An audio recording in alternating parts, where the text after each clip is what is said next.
Le bulletin, édition du 6 février 2015. La FEUQ dénonce les coupures budgétaires dans les universités et les fonds de recherche du Québec. Vous ferez la connaissance d'Unado, lauréate de plusieurs prix à l'Expo Science. Et dans le segment Conseil citoyen, beaucoup de réponses concernant le renouvellement des baux.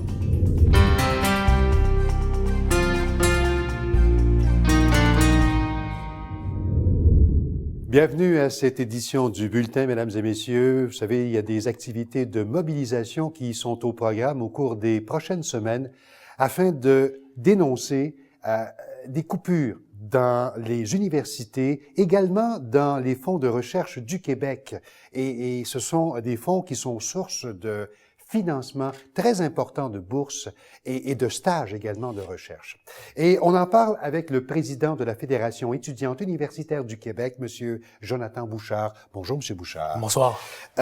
Écoutez, quelle est l'ampleur de ces coupures? D'abord, au niveau universitaire, vous nous annoncez, et ça, on aura l'occasion d'en parler, d'une marche qui va avoir lieu pour l'éducation le 28 février. Exact. Le nœud du problème, l'ampleur de ces coupures. Au niveau universitaire, vous savez, il y a eu à deux reprises, il y a eu des vagues de coupures dans les universités à hauteur de plus de 200 millions, en fait, au total. Sommairement, c'est 1/15 du budget que nous, on a évalué. Et donc ça, les répercussions de ça sont très, très sérieuses, notamment au niveau de la pérennité des universités.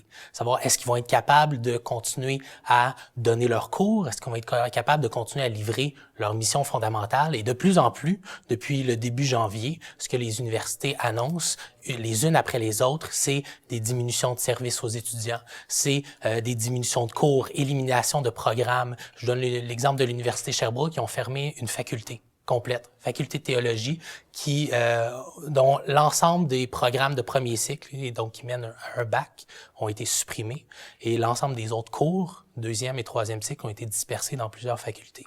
Alors ça a énormément de répercussions sur les travailleurs, les étudiants de demain et la capacité des universités à continuer à livrer leur mission fondamentale. Est-ce que ces coupures affectent directement la qualité de l'enseignement?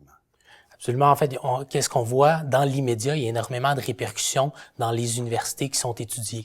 Certaines universités, par exemple à Chicoutimi, vont jusqu'à tripler le nombre d'étudiants par cours. Ouais. À ce point-là, à Rimouski, c'est 1 professeur sur 10 qui va être envoyé.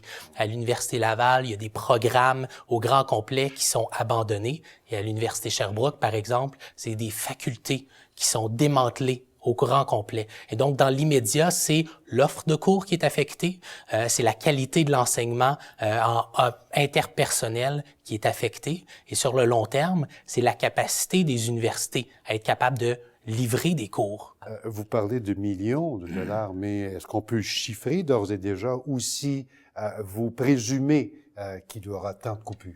Et donc, c'est tout en train de s'être négocié entre les universités, leurs syndicats, bien entendu, les étudiants, à savoir comment est-ce qu'ils vont être capables d'intégrer ça à leur budget. La grande difficulté, c'est que la majorité des universités commencent leur budget fin avril, début mai. Et donc, se sont fait annoncer des coupes d'une immense ampleur en septembre, en novembre, donc à la moitié de l'année financière. Il leur restait 6 mois pour absorber cet immense effort budgétaire qui leur demandait. On parlait des universités, mais en préambule également, et vous soulignez ces coupures du côté des fonds de recherche du Québec. Fonds de recherche du Québec, leur mission fondamentale au fonds de recherche, c'est de subventionner la recherche. Dans nos universités, également dans des entreprises, la majorité des sommes que eux donnent ou subventionnent sont sous forme de bourse et de subventions pour les étudiants et les professeurs. Et eux, ils se voient également couper de leur budget à la hauteur d'environ 10%. Leur budget, soit 18 millions. C'est ça qui a été annoncé depuis le budget. Monsieur Bouchard, j'essaye de saisir un peu mieux. Il y a déjà des annonces qui ont été faites. Est-ce que vous aurez une image définitive après le dépôt du budget? Est-ce que ces coupures seront noté, en tout cas, ou coulé dans le béton dès le 31 mars. Là. En fait, l'ensemble de ces coupures-là étaient supposées être dévoilées lors du dernier budget, donc il y a presque 1 an de ça. Ce que nous, on a su par la suite, c'est des coupures, des décisions budgétaires qui ont été faites à la milieu de l'année, qui devaient contribuer à l'ensemble de l'effort budgétaire que le Québec devait faire. Par la suite, ce qu'on nous dit, c'est que probablement, il va encore y avoir certaines coupes. Et là, on ne sait pas à quelle hauteur. Puis, à chaque fois qu'on pose la question, quel est l'avenir de nos universités? Quel est l'avenir de leur financement? C'est très, très difficile de voir plus loin que le bout de leur nez. Sans vouloir lancer un débat polémiste, là, mais vous ne savez pas le montant, vous ne savez pas l'ampleur des coupures, et déjà, vous dites, parce qu'on va y venir tranquillement, Absolument. Déjà, vous dites, marchons pour l'éducation. Les coupures, on les sait déjà, ils ont déjà été annoncés. Les coupures, c'est 203,6 millions de dollars. C'est 7% du budget des universités.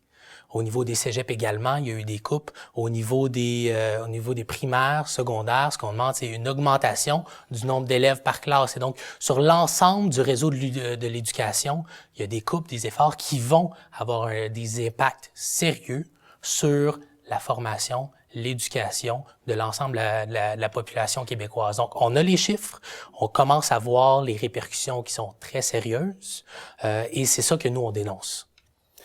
Ce sont vos principales revendications, le présentement. Exactement, c'est nos principales revendications et c'est pour ça que nous, dans le contexte prébudgétaire, il va y avoir un budget en mars. Dans le contexte prébudgétaire, on organise une grande marche pour l'éducation en invitant l'ensemble de la population québécoise à se préoccuper, à faire de la priorité du prochain budget l'éducation, qui va préparer l'ensemble des travailleurs, l'ensemble des jeunes, des générations futures aussi. Une initiative de la FEUC. Est-ce que ça implique les autres associations étudiantes? L'ensemble de l'organisation se fait par la FEUC, mais on invite toujours l'ensemble des organisations étudiantes. On invite tous nos partenaires du milieu de l'éducation, que ce soit les syndicats de professeurs, de chargés de cours, de soutien, que ce soit les administrations universitaires également, et l'ensemble de nos partenaires de la société civile qui travaillent dans le milieu de la jeunesse, qui travaillent aussi dans le milieu sociétal. Monsieur Bouchard, si on revenait un petit peu sur les conclusions vous avez eu un grand sommet. Un grand sommet en 2013. Sur l'enseignement, c'est relativement récent.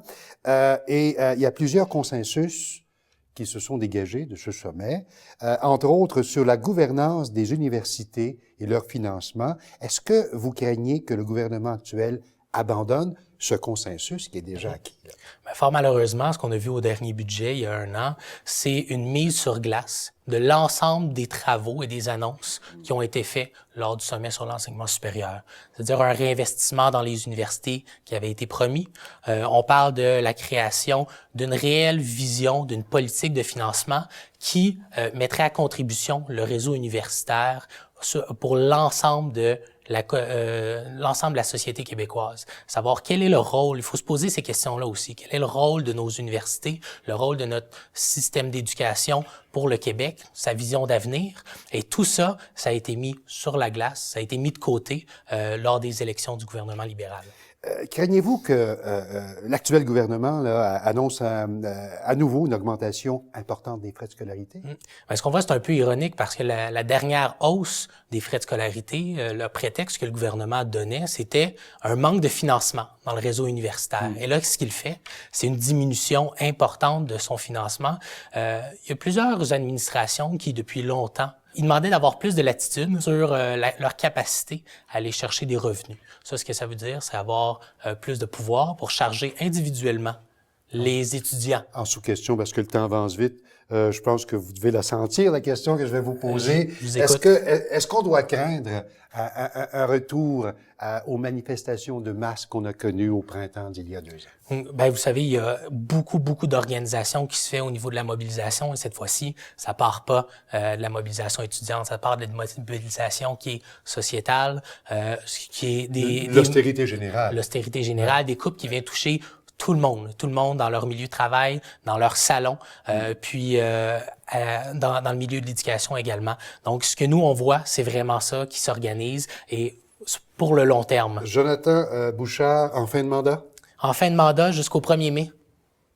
Jusqu'au 1er mai, on a des mandats qui sont très courts à la FERC, mais ça veut dire... Est-ce que ce sont des mandats uniques ou si renouvelables, ou vous avez décidé que vous avez donné amplement et que Le milieu vous laissez d'éducation, la place à d'autres? il y a un énorme roulement au milieu d'éducation et c'est ça aussi qui est difficile d'année après année à avoir un mouvement étudiant qui est uni et qui va dans la même direction. Mais je crois qu'on voit avec ce qui s'organise en ce moment, ça s'arrange pour être un mouvement étudiant qui est Je de vous plus en plus dirai, uni. Jonathan Bouchard, que ça a été un réel plaisir de vous recevoir. Je vous souhaite bon succès. Un grand plaisir. À bientôt. Merci.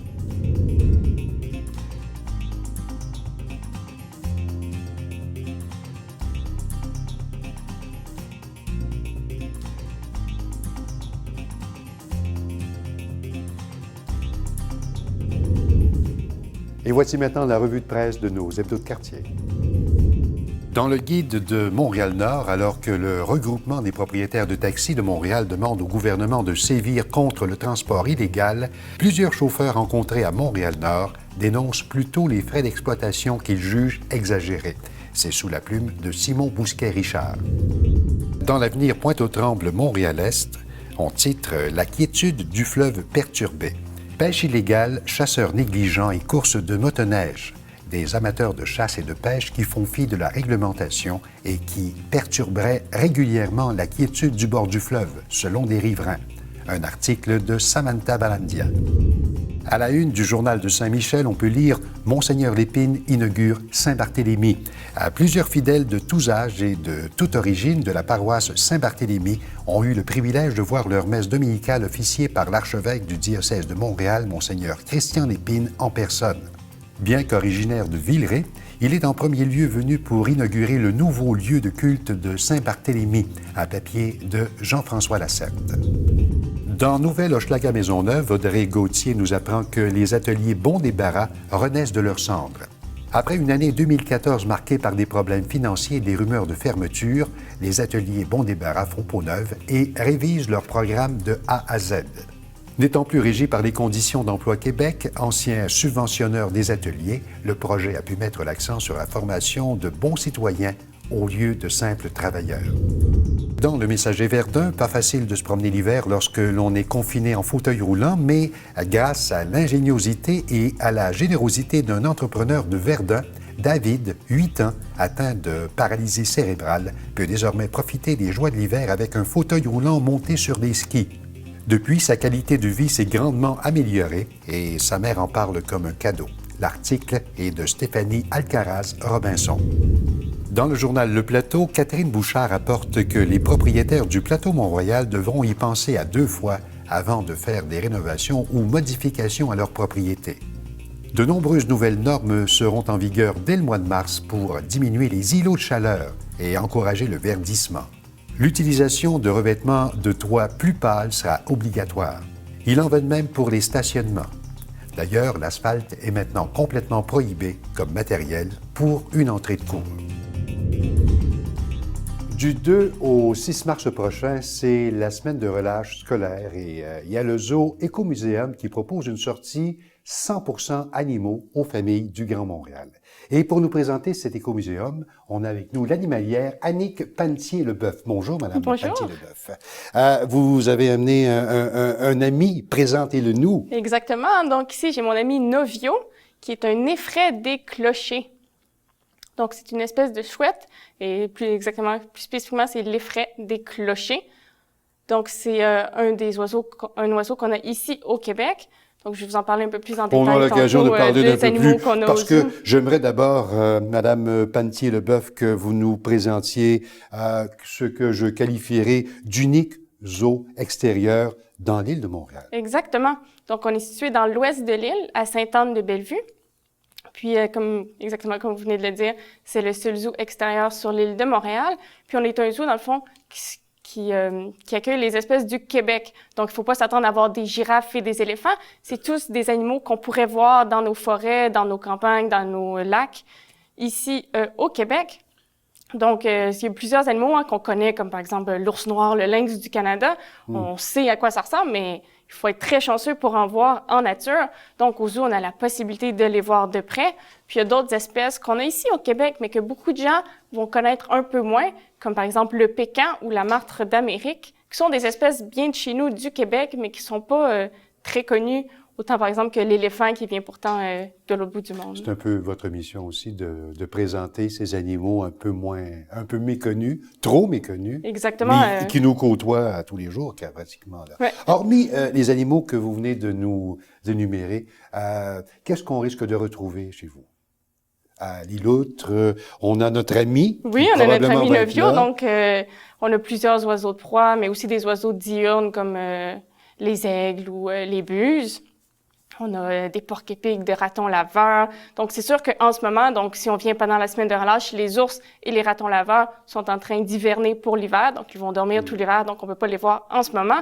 Mais dès le printemps, ils vont être de retour et on va pouvoir les voir. D'où proviennent ces animaux que vous entretenez là, à l'Écomuséum? Oui, ça, tous les animaux qu'on a au zoo sont là pour une bonne raison. En fait, il y a 3 raisons souvent qui vont amener les animaux au zoo. Soit que ce sont des animaux qui sont orphelins, donc qui ont été élevés par des humains puisqu'ils ont perdu leurs parents, ou des animaux qui étaient sauvages, qui ont été blessés, qui ont été soignés, mais qui sont pas aptes à survivre à l'état sauvage. Par exemple, on a un arfan des neiges qui a dû se faire amputer une aile suite à un accident, mais il pourrait pas survivre dans la nature. Dans l'état naturel. Ou sinon, c'est des animaux qui sont nés sous soins humains dans d'autres institutions, dans d'autres zoos. Donc, c'est tous des animaux qui ne pourraient pas vivre à l'état sauvage, qu'on a ensuite comme ambassadeurs au zoo pour que les gens apprennent à connaître les animaux du Québec. Madame Pelletier-Leboeuf, si maintenant on allait sur le terrain même, qu'est-ce que vous offrez des visites guidées aussi? Il y a des visites guidées pour les groupes scolaires. Donc, en fait, c'est ouvert 364 jours par année.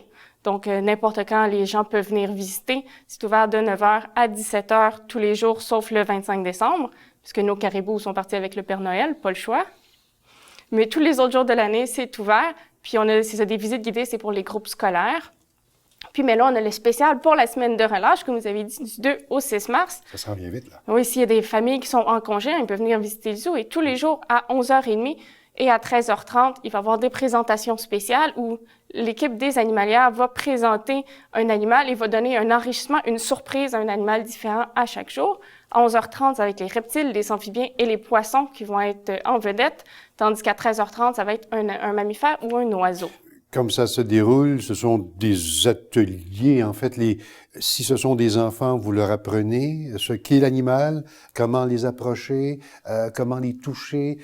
Ils ressortent là avec un bon bagage. Là. En fait, les visiteurs peuvent pas toucher à la plupart des animaux, c'est plus les observer. Puis pendant ces périodes-là, on va parler de l'animal, puis on va avoir la chance de le voir de plus près. Mais on a aussi des activités encore plus spéciales pendant la semaine de relâche. On a le camp de jour à la carte. C'est l'idéal, par exemple, pour les parents qui travaillent. Donc, les enfants peuvent venir, par exemple, 1, 2, 3, 4, 5 journées, comme ils veulent, c'est pour ça que 50 jours à la carte. Puis, ils vont passer la journée à apprendre à s'occuper des animaux, à préparer la nourriture pour les animaux, des enrichissements. Ils vont en apprendre plus sur les animaux. C'est vraiment très éducatif pour les enfants, très agréable. Mais ça, par exemple, c'est sur réservation seulement. Mais il reste encore quelques places. Donc, en se dépêchant, il y a encore des possibilités pour la semaine de relâche.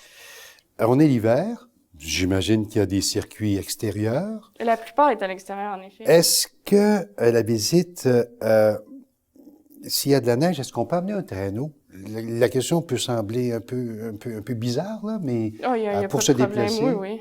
Les chemins principaux sont quand même déneigés, donc il n'y a pas une grosse couche de neige. Donc, c'est facile de marcher, mais il n'y a pas de problème à avoir un traîneau pour les enfants. Les personnes à mobilité réduite?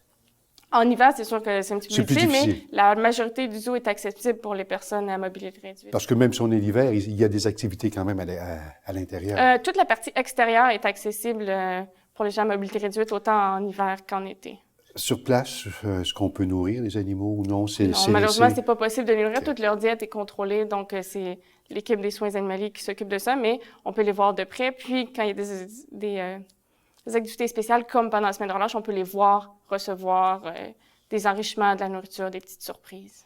Je suis très technique, mais c'est que vous êtes situé à Sainte-Anne-de-Bellevue. Oui. Donc, si les gens se déplacent, veulent savoir un peu, par exemple, stationnement, est-ce qu'il faut payer le stationnement? Non, on a un grand stationnement gratuit. Vous voyez, donc, c'est plus facile de se rendre en voiture. Oui. On est juste à côté de l'autoroute 40, donc la sortie 44 de l'autoroute 40. Ça se fait aussi en transport en commun, mais c'est déconseillé. C'est plus facile en voiture, en transport en commun, il faut prendre le métro puis l'autobus. Ça se fait, mais on conseille plus la voiture si c'est possible. En préambule, j'ai présenté le Zoo Écomuséum comme un endroit où vous aviez préparé des choses spéciales pour la relâche, mais hormis la relâche, vous avez des programmes réguliers également, puis on peut aller vous voir. Là, le zoo, dans le fond, est géré par un organisme à but non lucratif dont la mission est axée sur l'éducation, la recherche et la conservation. Donc, tout au long de l'année, ça fait partie de notre mission de faire l'éducation auprès de tous les visiteurs qui vont venir. Puis, comme je vous dis, il y a des visites pour les groupes scolaires. Puis, à chaque fête spéciale pendant l'année, on va faire des petites présentations surprises, exactement. Puis, ce que j'ai oublié de mentionner tantôt, pendant la semaine de relâche, il y a aussi un rallye à travers le zoo avec des questions pour en apprendre plus sur les animaux. Puis, c'est la chance de gagner un laissez-passer familial pour une autre visite au zoo pour revenir, par exemple, en été quand les ours sont réveillés. Ben oui. Quand ils ont fini leur hibernation. Avant de se quitter, là, présentez-nous ce bel animal. Oui, donc je vais vous parler un peu plus en détail de mon ami ici. J'ai juste dit vite fait tantôt qu'il s'appelait Novio et que c'était un effraie décloché. Donc, c'est une espèce qu'on a ici au Québec. Évidemment, puisqu'au zoo, on a juste des espèces du Québec, mais qui est quand même rare et qui est plutôt discret, donc plus difficile à observer en nature. Puis un nom un peu spécial, comme je t'ai dit, l'effraie décloché. En fait, la partie clocher, c'est assez facile à comprendre. C'est un oiseau qui aime bien nicher dans les cavités, dans les endroits un peu sombres. Donc, on en retrouvait souvent dans les clochers. Et effraie, ça vient probablement de son cri. Il y a un cri assez spécial, assez strident, qui effrayait probablement les gens qui les voyaient sortir le soir. On le voit, là, ce dandiner présentement. Qu'est-ce qu'il nous dit, là? En fait, le vieux, il est un petit peu curieux. C'est nouveau pour lui ici. Donc, il regarde partout, il entend partout. Puis, les oiseaux de proie, surtout les oiseaux nocturnes, vont se fier beaucoup à leur ouïe. Si vous voyez, il y a un visage un peu en forme de cœur. C'est un disque facial qui va capter les sons un peu comme une antenne pour les diriger vers ses oreilles. Il y a des oreilles qui ne seront même pas à la même hauteur. Les oiseaux de proie vont avoir des oreilles asymétriques pour mieux pouvoir trianguler exactement d'où viennent les sons. Donc, en se dandinant un peu, on dirait qu'il danse, mais c'est pour bien voir, bien entendre tout ce qui se passe autour de lui. Et ça fait partie des animaux qui ont été récupérés, qui ont été malmenés ou blessés? Oui, notre ami ici est né sous soins humains, mais tous les animaux qu'on a au zoo ont chacun leur histoire de pourquoi ils sont avec nous. Notre ami ici, il fait partie du programme éducatif, donc il va faire par exemple des visites dans les écoles, on l'utilise pour des présentations. Donc exactement, c'est une grande star. Lui, il aime ça, être le centre de l'attention. Annick Pelletier-Leboeuf, animalière au Zoo Écomuséum, merci beaucoup d'être venue nous présenter ce bel animal et nous présenter un bel événement pour la relâche scolaire, mais on rappelle qu'en dehors de ça... Oui, 364 jours par année. La seule journée, c'est Noël? Oui, parce que comme j'ai dit, les caribous sont partis, donc il faut qu'on ferme le zoo. Ben oui. Pas le choix. Madame Annick Pelletier-Leboeuf, merci beaucoup et bon succès. Merci à vous. C'est le 1er février 1889 qu'était inaugurée la gare Windsor de Montréal. Dès 1887, le Canadien Pacifique entreprend de construire une gare à Montréal devant servir de siège social à l'entreprise. Le projet a été confié à l'architecte américain Bruce Price, qui a choisi pour l'édifice un style d'inspiration romane médiévale. Construit au coût de 300 000 $, l'édifice original, initialement connu sous le nom de gare de la rue Windsor, était de forme rectangulaire. La gare a été agrandie une première fois de 1900 à 1903, puis à nouveau 10 ans plus tard, de 1910 à 1913, par des architectes canadiens. Il y eut des améliorations à la structure jusqu'en 1978. Puis, à la fin du 20e siècle, une portion de la gare a été démolie afin de faire place au centre Molson, devenu par la suite le centre Bell. Tous les trains de banlieue qui ici arrêtaient ont été transférés dans la nouvelle gare Lucien-Lallier. Devenu principalement un édifice à bureaux, l'édifice est, depuis 2009, classé immeuble patrimonial. Après la pause, on vous parle des prix interculturels Abe Limonchick et on aura également notre segment des gens de cœur. Revenez-nous tout de suite.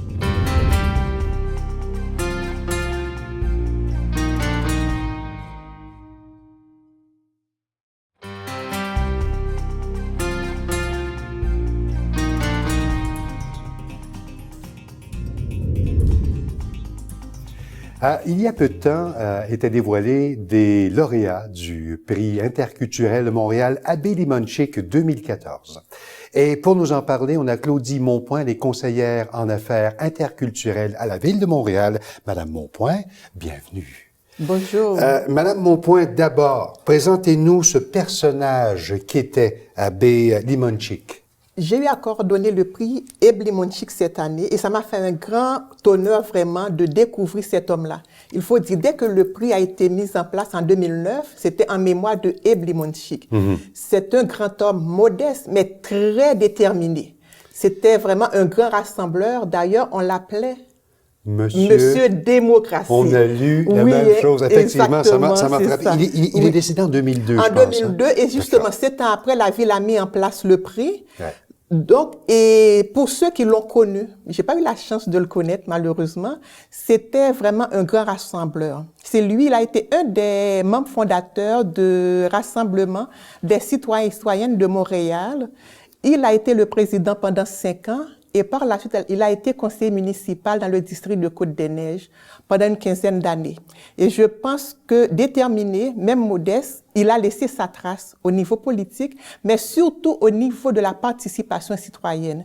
Et je pense que c'est là une de ses grandes forces vraiment, c'est de lutter pour que tout le monde, quelle que soit l'origine ethnique, à Montréal, ait une place, puisse participer à la ville de Montréal.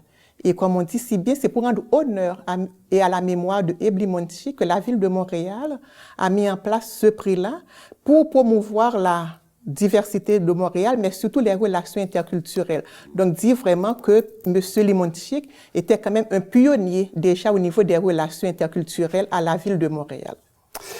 Si on en vient maintenant à ce prix biannuel, c'est annuel ou biannuel? C'est biannuel. Au début, c'est-à-dire aux 2 ans. Aux 2 ans. D'accord. Ça veut dire, c'est ça, effectivement. Les premières années, on a eu 2 éditions, 2009-2010, mais par la suite, on a décidé vraiment que ce soit un prix, disons, aux 2 ans. Madame Monpoint, que veut souligner ce prix-là? Pas juste dans les petites lignes. Qu'est-ce qu'on veut aller souligner? Qui on veut mettre à l'honneur? Et M. Limonchick était, comme on dit, vraiment un grand rassembleur, quelqu'un qui a travaillé très fort pour que tout le monde puisse participer à la vie de Montréal. Quelqu'un qui a travaillé fort vraiment pour que chacun, quelle que soit l'origine, puisse dire vraiment, je suis citoyenne montréalaise.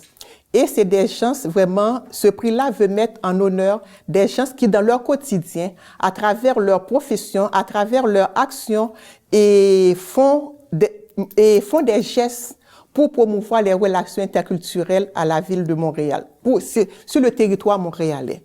Donc, parce que là, on déborde largement Côte-des-Neiges. Effectivement, tout le territoire montréalais. C'est pour la Ville de Montréal. C'est pour la Ville de Montréal surtout. La Ville de Montréal. D'accord. Oui.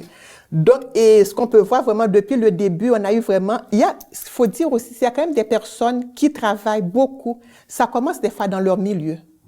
Et ça prend une autre dimension. Ça va, disons, au niveau de leur emploi, ça va au niveau, disons, des implications qu'ils ont beaucoup plus larges en dehors de leur environnement immédiat. Donc, c'est des personnes vraiment qui, à force de travailler, leurs efforts ont fini par marquer leur milieu. Si on prend les lauréats de cette année, on peut dire vraiment, disons, c'est des gens vraiment qui... Est-ce que vous pouvez, parce que vous ouvrez une belle fenêtre, Madame Monpoint, justement, les lauréats 2014. Les lauréats 2014. Ce sont les derniers en lice. Les prix ont été remis au mois de novembre. Le 22 janvier 2000. C'est tout récent. C'est tout récent, okay. C'est tout récent. Il y a catégorie individu, ça a été remis à Mary McAndrew. Mary McAndrew. Parlez-nous de Mary McAndrew. Donc, il y a 3 prix. Catégorie individu, catégorie organisme et catégorie entreprise. Oui. Donc, Madame McAndrew, mon Dieu, pour les jeunes hommes qui travaillent dans les relations interculturelles, connaissent Madame McAndrew. C'est une personne infatigable, qui a travaillé beaucoup au niveau de la recherche. C'est sûr qu'on peut dire vraiment c'est la recherche, mais qu'est-ce qui est important, qu'est-ce qui est intéressant, c'est que ces recherches viennent alimenter l'action terrain. Et Mme McAndrew s'est démarquée beaucoup au niveau dans le milieu scolaire, en mettant en place, disons, en favorisant avec les écoles la mise en place et de politiques et de programmes qui prennent en compte la diversité en milieu scolaire. Donc, Madame Makenjou a été une des premières personnes à initier un programme novateur en termes vraiment de persévérance scolaire pour les jeunes. Madame Monpoint, on fait des signes que les secondes tournent, mais je veux qu'on parle... Pour les jeunes des minorités visibles. Je pour veux les jeunes, également qu'on parle de la catégorie organisme remis à Stéphane Lavoie. Stéphane Mais là, Lavoie, qui est pour des raisons directeur évidentes. de la TOU. Oui. Parce que tout le monde connaît la TOU dans le quartier Saint-Michel, mais effectivement, le travail de la TOU dépasse Saint-Michel. Mais en même temps aussi, ce que la TOU fait dans Saint-Michel est exemplaire pour l'intégration des jeunes, pour favoriser le métissage des cultures au niveau de Saint-Michel, que ce soit au niveau de sa programmation, qui a vraiment des gens, vraiment des artistes de différentes origines, des artistes vraiment, et on peut dire qu'ils sont nés au Québec, c'est ça. Multiculturel que la TOU. Que la TOU. Et au niveau vraiment de l'accès et de la culture au grand public, la TOU a des initiatives intéressantes vraiment pour que tout le monde puisse participer à ces activités. Madame Monpoint, Oui. catégorie entreprise. Catégorie c'est entreprise. Denis Deschamps, présentement. Denis Deschamps, qui est le directeur de l'entreprise Dracar et Associés, qui est une entreprise de placement de personnel.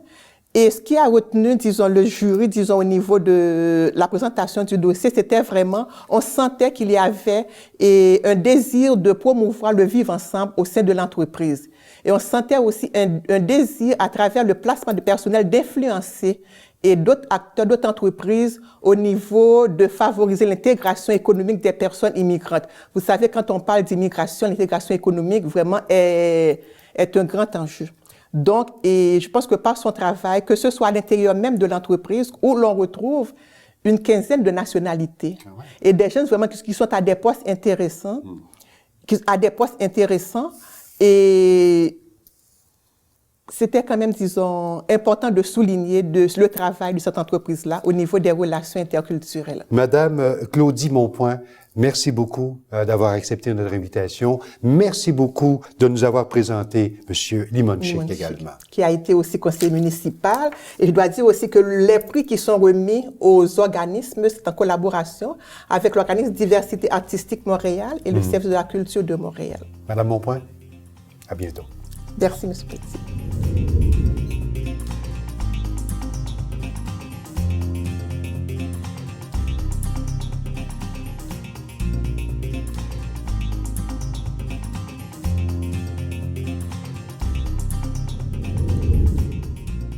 L'Expo Science, c'est l'occasion pour plusieurs jeunes de se révéler, de se démarquer. Et je vous présente une jeune femme qui, grâce à son invention, y a remporté plusieurs prix en 2014. Ania Pogarian, bienvenue. Merci beaucoup. Mesdames, Messieurs, l'appareil que vous voyez présentement, on va en parler parce que c'est justement, disons, le prototype que vous avez créé qui vous a valu beaucoup de prix. Mais avant, racontez-nous un peu, Ania, le parcours qui vous a incité à vous inscrire à ce concours. Donc, le concours Expo Science, c'était l'année passée, en 2014. Puis, durant l'été de 2014, j'ai fait plusieurs heures de bénévolat à l'hôpital en hémodialyse. Donc, il s'agissait de parler aux patients, leur divertir pendant leur séance de dialyse, qui dure environ 3 à 4 heures. Donc, ça m'a donné l'occasion de connaître la maladie, connaître comment ils sont capables de... Donc, vous aviez déjà la velléité de faire du bénévolat. Pourquoi dans un hôpital? Ça aurait pu être du bénévolat dans toute autre circonstance. Mon rêve, c'est devenir médecin. Donc, c'est vraiment... Je voulais avoir plus d'expérience dans un milieu hospitalier. De fil en aiguille, vous êtes amené à participer à l'Expo Science. Vous sollicitez une participation où on dit, Ania, qu'advient-il à ce moment-là, pour que vous décisiez de poser votre candidature? Ça fait plusieurs années que j'ai voulu faire Expo Science, mais c'était vraiment ma première fois que j'avais trouvé un projet. C'est vraiment ça le défi, de chercher un projet, beaucoup d'heures de recherche à trouver une idée. Puis je voulais vraiment que ça soit quelque chose d'intéressant, donc pas simplement un projet pour faire un projet d'Expo Science. Il faut noter également qu'à l'époque, c'est déjà l'époque, vous aviez 16 ans. Oui. Vous en aurez 18 dans quelques semaines. 16 ans. comme on dit aux âmes bien-nées, la valeur n'attend pas le nombre des années. On a ce prototype devant nous. Qu'est-ce que c'est? Présentez-nous, ça fait quoi? Donc, c'est un appareil d'hémodialyse. Donc, il s'agit d'un appareil qui va purifier le sang des patients qui sont atteints de la maladie rénale. C'est basé sur une machine de dialyse typique qu'on retrouve dans un hôpital. Donc, j'ai voulu que ça soit aussi comparable que possible avec ça parce que c'est prouvé, ça fonctionne. Il y a des millions de personnes qui utilisent la dialyse dans le monde. Donc, c'est vraiment, je voulais que ça soit le plus comparable à un vrai prototype. Mais quel était l'intérêt? C'est une machine qui existe déjà. Oui. Quel était l'intérêt de recréer cette machine, en quelque sorte? Une machine de dialyse typique coûte environ 30 000 $, tandis que la valeur de cette machine est de 500 $. Donc, ce qui m'a vraiment motivée à pousser ce projet le plus loin, c'est que 10 % des patients qui sont atteints de la maladie rénale vivant en Inde et au Pakistan vont simplement mourir parce que c'est inaccessible à cause du coût principalement. Donc, je voulais essayer de baisser le coût le plus possible afin que ça soit accessible. Vous aviez une image planétaire de la chose à ce moment-là. Est-ce que, en quelques mots, vous pouvez nous expliquer ce qui a fait vibrer les juges qui ont dit cet appareil, ça mérite qu'on récompense au maximum Ania. Comment ça fonctionne? OK. Bien, le processus, c'est, comme je dis, très similaire au processus d'un appareil de dialyse typique. On a ici, ça va commencer ici, le sang va rentrer. Donc, les patients sont branchés par une aiguille. Donc, ça va rentrer par cette partie ici. Voici la pompe péristaltique qui va pousser le tuyau pour que le sang se rende au dialyseur. Une fois que le sang ressort, ça va être complètement filtré. Il reste à enlever les bulles d'air ici, puis c'est retourné au patient. Est-ce à dire que votre prototype, il est fonctionnel? Il est fonctionnel. Il y a certaines affaires à modifier, à améliorer, bien sûr. C'est pas parfait, mais je travaille dessus. Donc, l'argent, le nerf de la guerre, dans votre pensée, si on peut produire à moins cher une machine, on peut la distribuer davantage dans le monde. Exactement. Et dans les régions où c'est vraiment une nécessité. Qu'est-ce qu'en disent les spécialistes? Par exemple, les néphrologues. J'ai contacté quelques néphrologues au début pour faire une entrevue, pour savoir comment une machine de dialyse fonctionne. Je ne connaissais rien. Puis, ils m'ont dit que ça allait être un gros défi. Ils ne pensaient pas que ça allait nécessairement être possible de réduire le coût autant. Donc, avec ça en tête, je me suis dit, OK, si ça ne marche pas, c'est pas grave, je vais quand même essayer. Puis, je l'ai apporté à l'Expo Science, puis ça a bien fini. Finalement, on a abondé dans votre sens, là. Quel prix avez-vous remporté? J'ai remporté plusieurs prix à 3 niveaux différents de l'Expo Science. Donc, au niveau régional, j'ai remporté le prix de Merck, Canada. La pharmaceutique? Oui, exactement. C'est le prix Tête chercheur. Puis, ensuite, au niveau provincial, j'ai remporté le prix de l'ADRIC. Donc, c'est le prix d'innovation des Québécois. Ensuite, au niveau national, j'ai gagné bronze. Et aussi une bourse d'études de recherche pour l'Université d'Ottawa. Une question qui vient en tête, c'est si vous pouvez que vous pouvez faire un appareil à si bas prix, comment se fait-il que dans l'industrie, on ne l'ait pas encore fait? Mais là où on est toujours à la recherche d'économie d'échelle, etc. C'est vrai, c'est vrai. Je ne sais pas. Je n'ai jamais pu trouver la réponse à cette question, mais j'ai une hypothèse. Et c'est qu'il y a beaucoup de profits à faire avec la dialyse. En général, c'est une industrie qui rapporte beaucoup d'argent avec plusieurs pièces qu'on ne peut pas réutiliser, qu'on doit acheter à chaque séance de dialyse. Donc, ça, c'est c'est des affaires que les compagnies sûrement y pensent au profit. Donc, j'imagine que ça, c'est une grande raison pourquoi c'est pas fait. Vous avez, à votre façon, marqué le milieu de la médecine. Est-ce que, maintenant que vous avez remporté ces prix, on reconnaît le travail que vous avez mis. On reconnaît aussi que c'est très valable comme prototype. Est-ce qu'il y a des entreprises qui vous contactent, qui vous disent « Vous serez peut-être intéressés, nous, à faire des affaires avec vous » ? Pas encore, mais je ne sais pas, peut-être un jour. C'est pas nécessairement des entreprises qui me contactent, c'est plutôt par exemple, je vais pouvoir le tester cet été avec Emma Québec. Donc, c'est des contacts comme ça qui essaient de me rejoindre. Et ça, c'est beaucoup plus valable pour moi qu'une entreprise. On me contacte. Ania Pogarian, il nous reste quelques secondes à peine, mais Oui. j'aimerais connaître, au jeune âge que vous avez probablement votre plan de carrière. Est-ce que, à partir de ce bénévolat, à partir de ce prototype, vous avez des velléités de médecine ou de chercheuse? Oui, je rêve vraiment de devenir médecin plus tard. Ça a toujours été un rêve pour moi. Je fais tout ce que je peux pour arriver à ce but. C'est vraiment ça aussi. J'aimerais continuer en recherche aussi.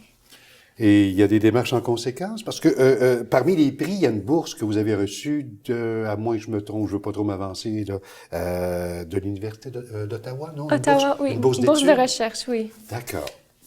Donc, la possibilité, c'est peut-être ou c'est sûr que vous C'est poursuivez? peut-être, parce que je vais devoir aller à l'Université d'Ottawa si je Tout à voudrais. fait. Vraiment, moi, c'est McGill où je veux aller. Vous prévoyez également des voyages en particulier dans certains pays où... Pour l'instant, je pense au Pérou.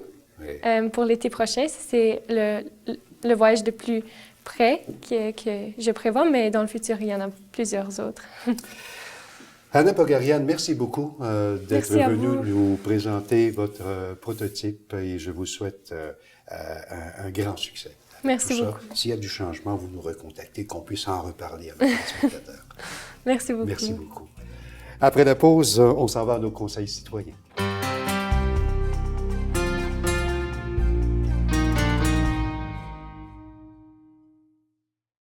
On est en pignon sur rue dans Saint-Henri à Montréal, mais nous couvrons en fait la section du sud-ouest au complet. Notre mission de base est donc de défendre les droits des locataires pour l'ensemble du sud-ouest. Donc on parle ici de Saint-Henri, Petite-Bourgogne, Ville-et-Mar et Côte-Saint-Paul. On a donc, je dirais, deux côtés. Un côté individuel où on fait du travail, où on informe les locataires sur leurs droits, si vous avez des problèmes avec votre propriétaire, votre coop, votre HLM ou quoi que ce soit. Et on a un côté aussi collectif où on fait de la mobilisation pour conscientiser les gens puis faire des pressions politiques pour du logement social. Ça me réjouit ce que vous me dites, parce que ça veut dire que on a invité la bonne personne pour répondre J'espère pour vous. sur les baux. On y va parce qu'il y a pas mal de questions Oui, allez-y, auxquelles allez-y. on pourrait répondre. D'abord, est-ce qu'un bail de logement se renouvelle automatiquement? Oui, effectivement. On peut parler dans le bail d'un logement, c'est pas comme un contrat, comme d'autres contrats en fait. C'est le locataire qui a à choisir s'il veut rester dans le logement ou pas. Il a qu'est-ce qu'on appelle le droit au maintien dans les lieux. Et seulement s'il décide de ne pas utiliser son droit de maintien dans les lieux, à ce moment-là, c'est dans ce moment-là qu'il décide s'il veut quitter le logement. S'il y a, par exemple, des accords entre le propriétaire et le locataire, mais le locataire décide quand même de rester, c'est de son plein droit. Voilà. D'accord. Donc, qu'est-ce que ça doit comprendre un renouvellement de bail? normalement, en fait, c'est ça. Si le propriétaire décide de vouloir, au moment du renouvellement de bail, de faire certaines modifications au bail. On peut parler d'une augmentation de loyer, on peut parler de certaines conditions. Le locataire avait accès à un garage, avait accès à un entrepôt, et là, il dit, le propriétaire, souvent le nouveau propriétaire, achète, il veut utiliser l'entrepôt, il veut utiliser l'espace, ne veut pas que le locataire l'utilise. À ce moment-là, il doit en aviser le propriétaire. Dans la même période, le locataire qui, lui, n'a pas reçu de renouvellement de bail, d'avis, est aussi dans l'obligation d'aviser le propriétaire s'il ne veut pas renouveler son bail. S'il n'avise pas le propriétaire, le bail se renouvelle automatiquement. Donc, il y a une date limite d'envoi de la part du propriétaire et une autre date limite pour que le locataire accepte ou non les changements proposés.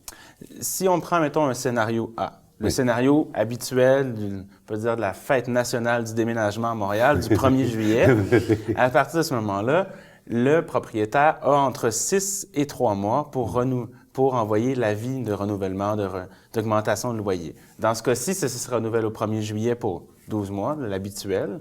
Le propriétaire a donc entre le 1er janvier et le 1er avril pour envoyer l'augmentation de loyer. Okay. Le locataire, dans le même délai, doit avertir le propriétaire s'il veut ne pas renouveler son bail. Si le locataire ne se manifeste pas avant le 1er avril, le bail se renouvellera donc aux mêmes conditions au 1er juillet. Que doit, de façon factuelle, là, qu'est-ce que doit comprendre cet avis de renouvellement? Est-ce qu'il y a des immuables dans... Normalement, quand un avis donc, de renouvellement ou d'augmentation de loyer, de modification est envoyé, il doit, premièrement, être écrit. C'est pas un avis verbal ou quoi que ce soit, il doit être envoyé. Les écrits restent. Voilà. Ouais. Et on sait très bien que sinon on se ramasse à la parole contre une autre parole et les écrits finissent toujours par gagner contre la parole. Dans ce cas-ci, le propriétaire envoie un avis d'augmentation. Il doit avoir 3 options. Malheureusement, ça arrive souvent qu'on voit des avis où la 3e option disparaît. On se demande toujours pourquoi. Quelle est cette 3e option? La 3e option, en fait, c'est ici, comme on voit sur le pamphlet qu'on avait ici, c'est « Je refuse la hausse de loyer et je reste ». Normalement, il devrait y avoir donc 3 options. Soit la première, je renouvelle et j'accepte les conditions. La deuxième, je ne renouvelle pas, je déménage. Ou la 3e disant, je renouvelle mon bail, mais je refuse les nouvelles conditions. D'accord. Est-ce que ça doit nécessairement être par courrier recommandé, par exemple? Si c'est pas fait par courrier recommandé, ça doit avoir un accusé de réception ou soit un témoin, quelqu'un qui va même, si jamais le cas se rend devant la régie, qui va pouvoir venir témoigner. Il faut une preuve de réception, quelque chose qui soit tangible. Il y a différents types de bails. Hein? Il y a des bails de 12 mois ou plus. Il y a un bail de moins de 12 mois à durée indéterminée. Est-ce qu'on peut faire des distinctions, là, en quelques mots, dans tout ça? Bon. Dans tous les cas, le locataire a 1 mois pour y répondre à l'avis. Que ce soit un bail de 12 mois, dans quel cas vous avez 1 mois. Dans tous les cas aussi, si le locataire ne répond pas à l'avis du propriétaire, c'est comme s'il avait accepté l'augmentation de loyer. Donc, c'est bien important que si vous voulez refuser l'augmentation, de le faire dans le mois. Qui ne dit mot consent. Oui. Voilà. Dans ce cas-ci, c'est effectivement là. Ouais. Par la suite, les délais pour envoyer l'avis d'augmentation de loyer changent tout dépendant de la longueur du bail, effectivement. Oui. Si on a un bail de 12 mois, c'est entre 6 et 3 mois, comme on avait l'exemple tout à l'heure, 1er juillet, 12 mois habituel. C'est vrai. Si le bail est de moins de 12 mois, c'est entre 2 et 1 mois. Si on prend un exemple ici d'un bail qui commencera au 1er janvier, se renouvellera au 1er juillet, comme à l'habituel, le propriétaire aurait entre le 1er mai et le 1er juin pour envoyer, dans le fond, tout le mois de mai pour envoyer sa fameuse augmentation de loyer. Si on a un bail à durée indéterminée, donc qui se renouvelle au mois, ou souvent un bail verbal, c'est entre 1 et 2 mois, la même condition. Et finalement, si c'est une bail d'une chambre, maison de chambre dans ce cas-ci, ce serait entre 20 et 10 jours pour l'augmentation. OK. Après réception de l'avis, je lis tout ça, le locataire, on doit faire un choix. S'il accepte l'augmentation, est-ce qu'il doit absolument retourner ou, comme on disait, s'il ne bouge pas, automatiquement, c'est renouvelé? Voilà. Si jamais le locataire ne répond pas à l'avis d'augmentation ou de modification, dans le fond, il consent aux modifications et son bail se renouvelle. Si dans ce renouvellement de bail, le propriétaire a décidé, j'augmente de, je sais pas moi, 10 $ ou 15 $ par mois, s'il n'y a pas de réponse, c'est automatiquement accepter ça aussi. Voilà, exactement. Okay, parfait. Sauf que dans le cas où le locataire veut refuser, il doit donc envoyer dans le mois un avis de refus. Cet avis-là peut se retrouver sur le site de la Régie du logement. Il y a des exemples d'avis qu'on peut envoyer. Et il doit être envoyé, comme je disais, soit par courrier recommandé ou du moins d'avoir une preuve de réception. La question sera peut-être un peu tordue. J'avertis tout de suite. Si un locataire veut quitter son logement à la fin du bail et qu'il n'a pas reçu d'avis, qu'est-ce qu'il fait? Et voilà. Donc, si le locataire n'a pas reçu d'avis, il doit quand même avertir dans les délais donnés. On revient à l'exemple du 1er juillet, 12 mois, avant le 1er avril. Au 1er avril, si le locataire n'a pas averti le propriétaire, son bail se renouvelle. Donc, à ce moment-là, c'est à lui soit de céder, donc de trouver quelqu'un à qui donner notre bail ou avoir une autre entente écrite avec le propriétaire. Mais le propriétaire n'est pas tenu d'accepter qu'il quitte au 1er juillet. Brièvement, parce que je sais que là, je vous ouvre une fenêtre, on pourrait prendre 15 minutes. Comment est fixé le taux d'augmentation des loyers? OK. C'est dans le fond fait une moyenne à partir des dépenses et des augmentations des prix. Donc, naturellement, le prix, on va dire, du mazout a augmenté. Donc, à ce moment-là, on va, avec le pourcentage d'augmentation, aller avec un taux, je dirais, qui est pas, naturellement, quand la Régie du logement fixe le loyer, ça va pas exactement comme les taux qui sont publiés depuis la fin janvier. Ces taux-là sont là pour aider les locataires, pour essayer d'évaluer si la hausse de loyer est justifiée ou pas. À ce moment-là, c'est un outil qui aide les locataires, les propriétaires à discuter de la hausse de loyer. D'accord. Le locataire, s'il ne répond pas à l'avis d'augmentation, on a dit que c'était donc automatiquement renouvelé. OK. Voilà. Bon. Que se passe-t-il et rapidement là, dans les situations suivantes? Décès d'un locataire.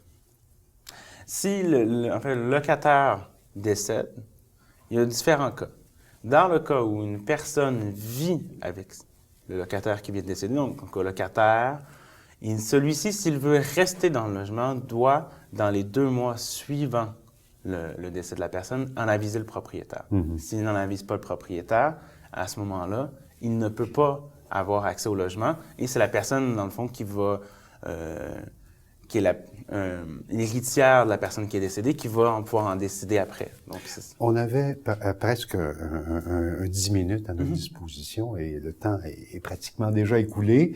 Ça a été agréable de vous recevoir, surtout d'obtenir des réponses pas pires, soit dit en passant. Je vous souhaite bon succès. Merci de vous être déplacés et j'espère que tous ces conseils vous donneront, mesdames et messieurs, un petit coup de pouce dans les décisions que vous avez à prendre là, présentement. Merci beaucoup, Monsieur Prudhomme-Richard.